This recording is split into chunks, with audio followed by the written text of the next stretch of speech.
No fundo do sudoeste americano, existe uma aldeia que a maioria das pessoas neste país nunca ouviu falar. Fica no fundo de um desfiladeiro, a 13 quilômetros da estrada mais próxima. Não se chega lá de carro, nenhum comboio a serve. Não se pode simplesmente aparecer. Para lá chegar, percorrem-se 13 quilômetros a pé a descer para as entranhas da terra, baixando 600 metros através de camadas de rocha com 500 milhões de anos. Ou se vai de mula, ou se chega de helicóptero, se o tempo permitir, e a tribo der autorização. Não há outra forma de entrar. Nunca houve outra forma de entrar. E para as pessoas que vivem lá, isso nunca foi um problema. Sempre foi simplesmente casa. Todos os dias úteis, o Serviço Postal dos Estados Unidos envia uma caravana de mulas por esse desfiladeiro, entre 10 e 22 animais conforme o dia. Um arrieiro, 3 horas a descer, 5 horas a subir. Este acordo está em vigor desde os anos 30 do século passado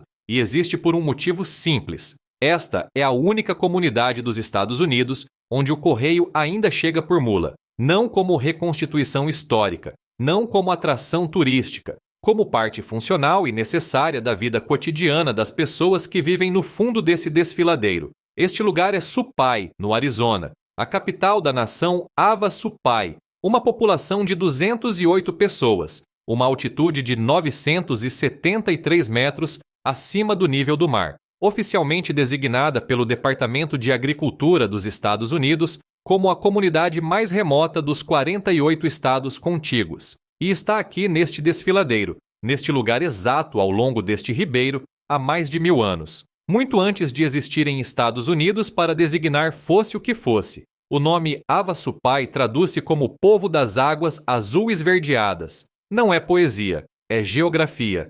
Por baixo do fundo do desfiladeiro, um aquífero calcário faz a água percorrer centenas de metros de rocha antiga. Essa água emerge numa nascente acima da aldeia. A cor que carrega quando atinge a superfície é algo que as fotografias têm genuinamente dificuldade em capturar com honestidade. As câmaras tentam, chegam perto, mas não conseguem reproduzir integralmente o que o olho vê ao estar ao lado. Não é simplesmente azul, nem simplesmente verde. É um turquesa luminoso muito particular, produzido pelo carbonato de cálcio dissolvido da rocha à medida que a água por ela passa ao longo de séculos. Esse mesmo mineral construiu as paredes do desfiladeiro em redor da aldeia. A água tem corrido desta cor desde muito antes de qualquer nação neste continente tomar a forma atual, e continuará a correr desta cor por muito tempo depois, muito antes do contacto europeu, muito antes de alguém ter colocado um nome inglês neste desfiladeiro. Os Havasupai estão aqui desde onde a memória alcança. A evidência arqueológica situa a presença humana neste desfiladeiro há pelo menos 800 anos. A tradição oral da tribo remonta mais longe do que o registro físico consegue confirmar. Cultivavam a planície aluvial do Ribeiro Havasu com milho, abóbora e feijão. Caçavam no planalto acima no inverno. Quando a primavera voltava, desciam de novo ao desfiladeiro e à água. Esse ciclo, subir ao planalto quando o frio chegava, descer ao desfiladeiro quando o calor regressava, moldou o ritmo das suas vidas durante séculos. Depois, chegou 1882. O governo federal estabeleceu formalmente a reserva Havasupai dentro do desfiladeiro e, ao fazê-lo, comprimiu um território que outrora se estendia por quase 1 milhão de hectares, numa reserva de 210 hectares. 210 hectares para um povo que durante 1000 anos se havia movido livremente por todo um sistema de planalto e desfiladeiro. O planalto deixou de estar acessível para eles. As zonas de caça de inverno foram tomadas. O movimento sazonal que havia definido a sua existência foi reduzido à metade. O que restou foi o desfiladeiro, a nascente e a água. O que, como se veio a verificar, foi suficiente para se agarrar, suficiente para sobreviver, suficiente para permanecer. Todas as manhãs de dia útil, um contratado do Serviço Postal dos Estados Unidos faz a viagem desde a cidade mais próxima, cerca de 1 hora, até ao início do trilho no bordo do desfiladeiro. Ali, uma fila de mulas já está à espera. O número varia entre 10 e 22 animais conforme a quantidade de correio que precisa de descer nesse dia. Os sacos são carregados nas mulas com cuidado. Cada animal pode transportar até 90 quilos, e essa carga é medida e equilibrada com precisão, para que nenhum lado pese mais do que o outro, para que a mula consiga manter o passo num trilho que, em alguns pontos estreitos, tem largura a custo suficiente para o animal que o percorre. O arrieiro guia-as para baixo. 3 horas de zigue-zagues e trilho de desfiladeiro, 600 metros de descida, ao longo de paredes de calcário vermelho que existem nesta configuração há centenas de milhões de anos. Pela zona onde o desfiladeiro se estreita e as paredes rochosas se aproximam dos dois lados e o céu acima se reduz a um corredor. Pelo sítio no trilho onde a água azul esverdeada aparece pela primeira vez ao lado do caminho, a correr firme e luminosa. O correio chega ao posto dos correios da aldeia. Supai, Arizona, código postal 86435. O código postal mais remoto dos Estados Unidos. Os sacos são descarregados, os assuntos são tratados, e depois o arrieiro solta as mulas e aponta-as de volta para o trilho. Aqui está o que faz as pessoas pararem quando ouvem pela primeira vez. As mulas sobem sozinhas, sem cavaleiro, sem ninguém a guiá-las, sem nenhum guia a caminhar à frente.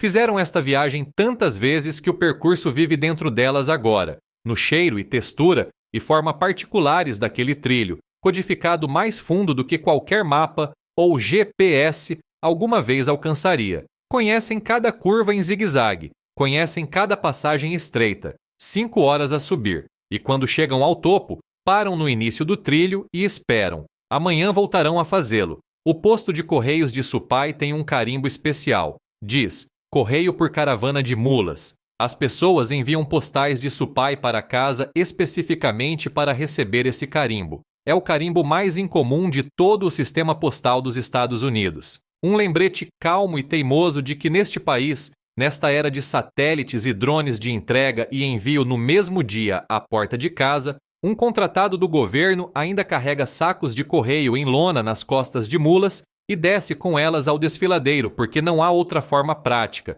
e porque as pessoas que vivem no fundo precisam do correio tanto como qualquer outra pessoa. Em 1919, o Grande Canhão tornou-se Parque Nacional. Para a maioria dos americanos, essa designação é lembrada como um triunfo de conservação, um momento em que o país escolheu proteger uma das suas grandes maravilhas naturais para as gerações futuras. Para os Havasupai, esse mesmo momento completou um processo de despossessão que se havia vindo a construir progressivamente durante décadas. O planalto acima do desfiladeiro, a terra onde os seus antepassados tinham passado os invernos e caçado ao longo de gerações incontáveis, tornou-se parte do novo Parque Nacional.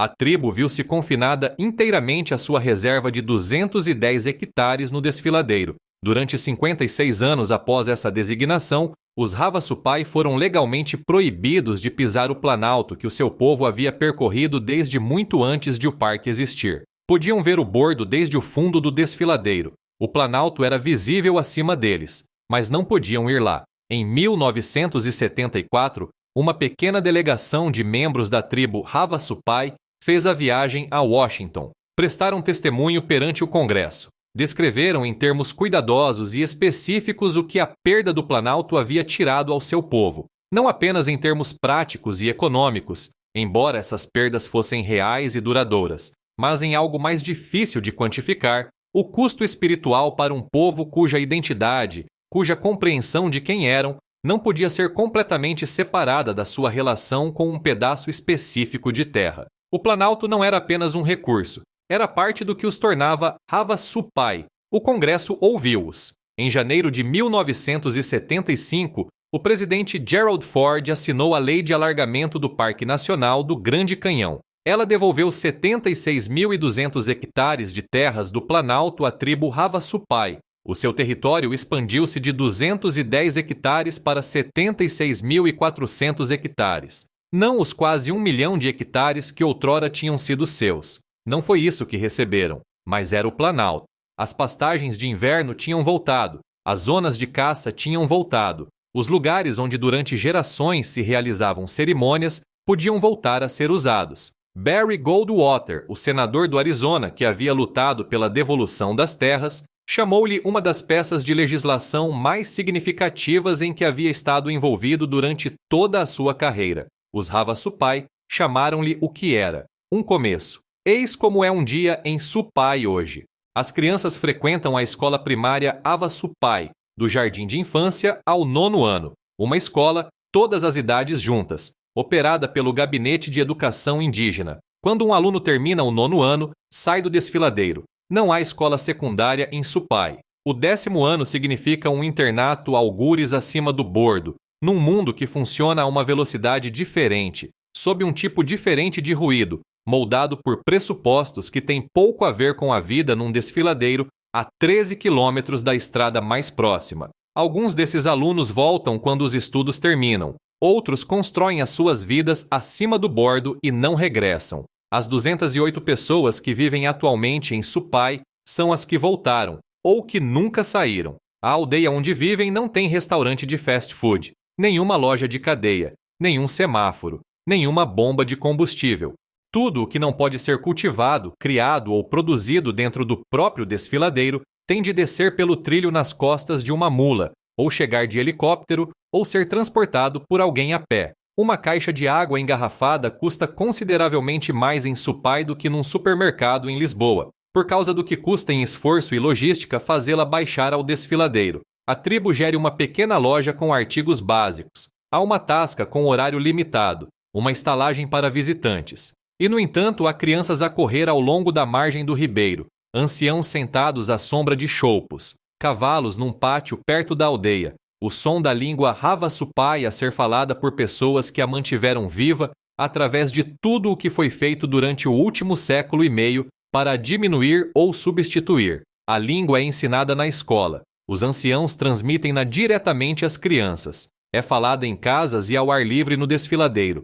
É a língua de um povo que está neste lugar há 1000 anos e que tenciona ainda aqui estar. A 2 quilômetros abaixo da aldeia, o ribeiro Havasu atinge uma saliência de travertino e cai 30 metros numa lagoa. Essa lagoa e a água que a enche é a razão pela qual as pessoas viajam aqui de todos os países do mundo e voltam sem conseguir descrever o que viram. Usam palavras como irreal, como impossível, como a coisa mais bonita que alguma vez vi, e a maioria delas diz isso a sério. A cor da água nas cascatas de Havasu não é produzida por um filtro, não é um truque de fotografia, nem uma qualidade específica a certas horas do dia. É química. O aquífero calcário que alimenta estas nascentes dissolve carbonato de cálcio da rocha à medida que a água por ela passa. Esse carbonato de cálcio, o mesmo composto mineral que construiu as paredes do desfiladeiro visíveis de todos os lados, mantém-se em suspensão na água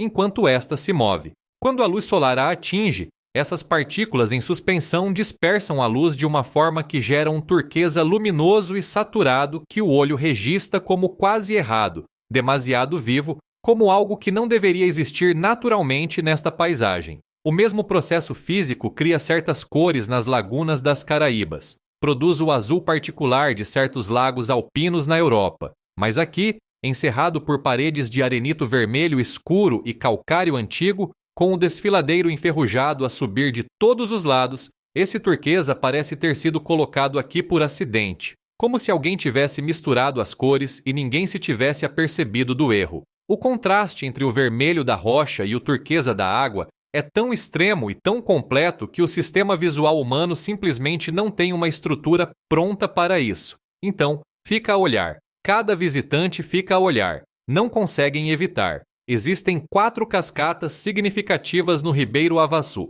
As cascatas Navajo caem 15 metros. As cascatas de Havasu caem 30 metros e são as que aparecem em todas as fotografias, as que constam em todas as listas, as que as pessoas planeiam meses ou anos para ver pessoalmente. As cascatas Mooney caem 60 metros, mais altas do que as cataratas do Niágara, e o seu nome vem de um prospectador chamado Daniel Mooney, que caiu mortalmente aqui em 1880 ao tentar descer a face rochosa pelas suas próprias forças. Os Havasupai tinham nadado na lagoa por baixo dessas cascatas durante séculos, antes de ele alguma vez aparecer. Mais a jusante, as cascatas Beaver, 6,5 km de água turquesa, terraços de travertino e lagoas azul esverdeadas para quem caminha até o fim do trilho. Os Havasupai não falam destas como as suas cascatas no sentido possessivo com que um visitante o poderia enquadrar. Nunca precisaram de fazer essa reivindicação.